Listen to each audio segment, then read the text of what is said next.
Gaurko honetan nahi dugu gure posizioa azaldu udalaren antolaketaren ingurun alkatetzak esan digun o pasa digun proposamenen ingurun.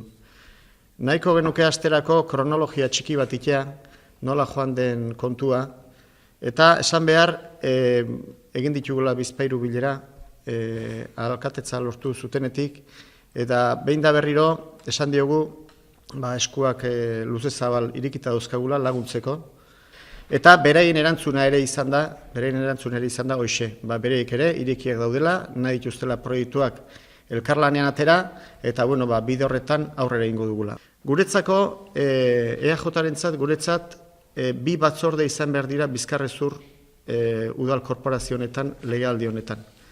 Zeintzu dira bi batzorde Bizkarrezurrak? Lehena, bizi dugun egoera ekonomikoa kontutan hartuz, jarduera ekonomikoa, enpleguaren sustapena eta merkataritza indartzea. Maila horretan esan behar, guretzako oso importantea dela enplegua sustatzea. Ikusten badezue beraien proposamenean enplegua aipatu ez da egiten. Horri buruz egiterakoan batzorde hori beharko luke gure ustetan zeharkakoa, transversala zeharo. Parte hartu beharko lukete ogasuneko arduradunek, parte hartu beharko lukete immigrazioko arduradunek, parte hartu beharko lukete baita ere gizarte zerbitzutako arduradunek, parte hartu beharko lukete baita ere Tolosaldea garantzeko kidek. Hau da, honetan parte hartu beharko lukete ekonomian eta enpleguan zer esana duten zinegotzi eta arduradun tekniko guztiek. Eta horren buru, batzordearen buru, noski izan beharko luke alkateak. Bigarrengo batzordea izango litzake normalizazioa eta bizikidetza lortzeko batzordea. Aro berri baten atarian gaude, danok dakigu. Eta honetan zerresan handia daukagu. Eta danok ez bakarrik udal korporazioak, baizik eta herritarrek ere bai. Eta horretan gure proposamen izango da Ibarretxe lehendakariak sustatu zuen konpondu proiektua aurrera ateratzea. Asmoa edo gure proposamen izango litzake lehen zen TLS batzordea handitzea.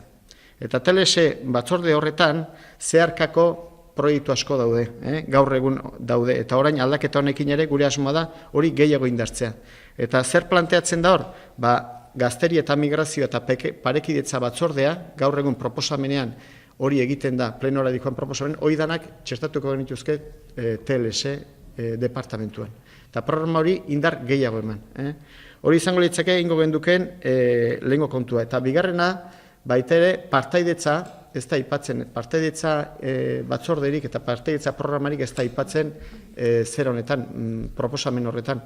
Guk hori ere hemen txertatuko genduke. Gero bestetik, proposamen horretan, ingurumena, garapen ekonomikoarekin jartzen da eta merkataritzarekin ez da ikusten inolako loturarik duenik ingurumen esparruak horretan egoteak.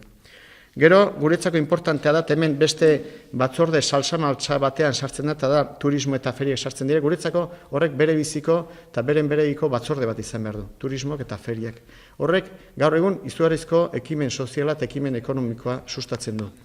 Gero, aipatu dugu ere, garapen ekonomikoan enplegua ez dela sustatzen, guretzako hori ezinbestea da hori aipatzea.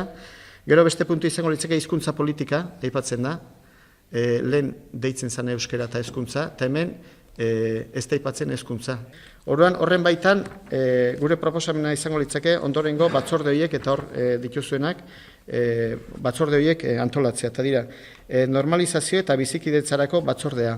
Jarduera ekonomiko, enplegua eta merkataritzarako batzordea, TLS batzordea, gizarte politikak eta osasuna, hirigintza, ingurumena, herri azpigiturak eta auzoetarako batzordea, giza baliabidek udal antolakuntza, herritarren harreta eta informazio gizartea, udaltzaingoa eta mugikortasuna, hizkuntza politika eta hezkuntza, turismoa eta feriak, kontuetarako batzorde berezia eta ogasuna, eta kirol batzordea. Gero bestetik, EAJ oposiziotik lana ingo du Tolosaren alde. Esan beharra dukagu, haiek direla 8 eta gu 7. Oin nabilitze egiten liberazioen inguruz, zenbat langile o zenbat jende ibiliko dan lanean, udaletxean horren ingurun. Orduan, liberazioa daukionez, bereik 8 liberazio dituzte.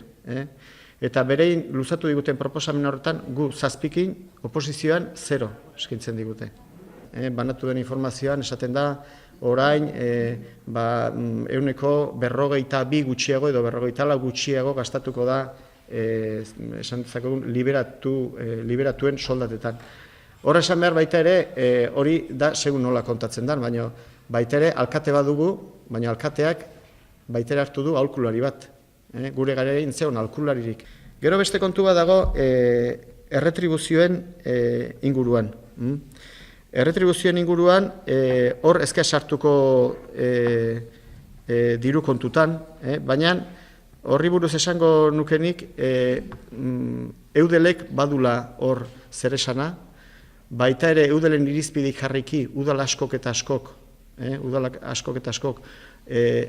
aplikatuz irizpide horiek onartzen dituzte beren erretribuzio taulak, eta hemen ikusten duguna da ez da hori jarraitu, baina ez da hemengo kasua baizik eta udal askotan bakoitzak jarraitu ditu bere irizpidek. Guztiz ezberdinak izan direnak. Iruditzen zaigu garaia dela eta lehen bezala jarraitzeko eta irizpide homogeneo batzu jartzeko. Eta irizpide homogeneo horien arabera ordainketak egiteko.